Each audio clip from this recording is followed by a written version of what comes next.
Revere's Ride by Henry Wadsworth Longfellow, 1860, read by Billy Davis. Listen, my children, and you shall hear of the midnight ride of Paul Revere. On the 18th of April in '75, hardly a man is now alive who remembers that famous day and year.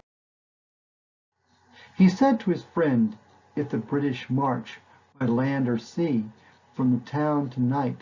hang a lantern aloft from the belfry arch of the North Church tower as a signal light. One if by land, and two if by sea, and I on the opposite shore will be, ready to ride and spread the alarm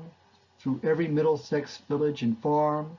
for the county folk to be up and to arm. Then he said, good night, and with muffled oar silently rowed to the Charleston shore, just as the moon rose over the bay,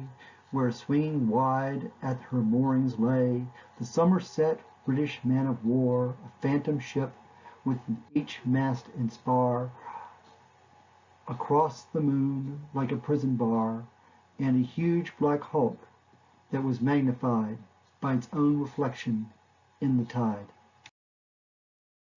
Meanwhile his friend, through alley and street, wanders and watches with eager ears, till the silence around him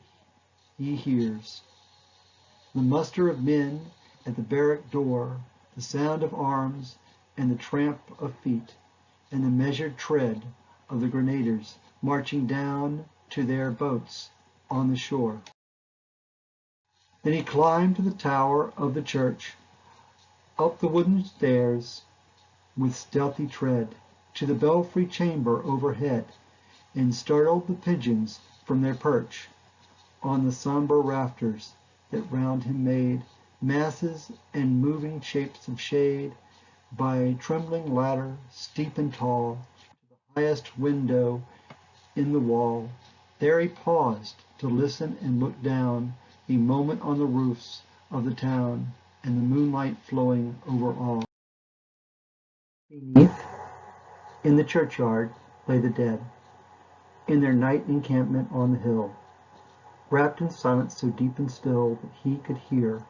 like a sentinel's tread,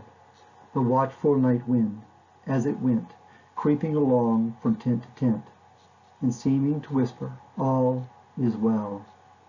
A moment, only he feels the spell of the place and the hour, and the secret dread of the lonely belfry and the dead. For suddenly all his thoughts are bent on a shadowy something far away, where the river widens to meet the bay, a line of black that bends and floats on the rising tide like a bridge of boats.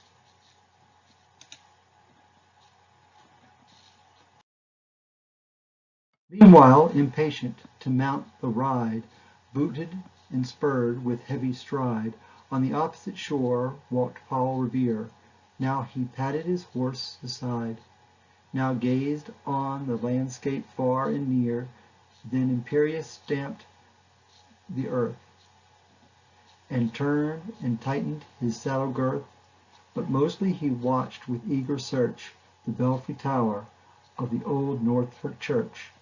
as it rose above the graves on the hill, lonely and spectral and sombre and still, and lo, as he looks on the belfry's height, a glimmer, then a gleam of light. He springs to the saddle, the bridle he turns, but lingers and gazes till full on its sight a second lamp in the belfry burns, a hurry of hoofs in the village street, a shape in the moonlight, a bulk in the dark, and beneath, from the pebbles, in passing, a spark struck out by a steed that flies fearless and fleet. That was all, and yet, through the gloom and the light, the fate of a nation was riding that night, and the spark struck out by the steed on his flight kindled the land into the flame, with its heat. He has left the village and mounted the steep, and beneath him, tranquil and broad and deep, is the mystic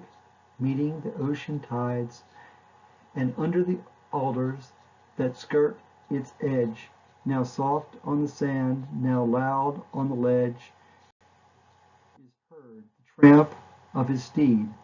as he rides. It was 12 by the village clock when he crossed the bridge into Medford town. He heard the crowing of the cock and the barking of the farmer's dog, and felt the damp of the river fog that rises when the sun goes down. It was 1 by the village clock when he galloped into Lexington. He saw the gilded watercock swim in the moonlight as he passed, and the meeting house windows, blank and bare, gaze at him with a spectral glare, as if they already stood aghast at the bloody work they would look upon. It was 2 by the village clock when he came to the bridge in Concord town. He heard the bleating of the flock and the twitter of birds among the trees, and felt the breath of the morning breeze blowing over the meadows brown. And one was safe and asleep in bed, who was at the bridge would be first to fall, who that day would be lying dead, pierced by a British musket ball. You know the rest, in the books you have read, how the British regulars fired and fled, how the farmers gave them ball, for behind each fence and farmyard wall, chasing the redcoats down the lane, then crossing the fields to emerge again under the trees at the turn of the road, and only passing to fire. So through the night rode Paul Revere, and so through the night went his cry of alarm, to every Middlesex village and farm, a cry of defiance and not of fear, a voice in the darkness, a knock at the door, and a word that shall echo forevermore. For borne on the night wind of the past, through all our history to the last,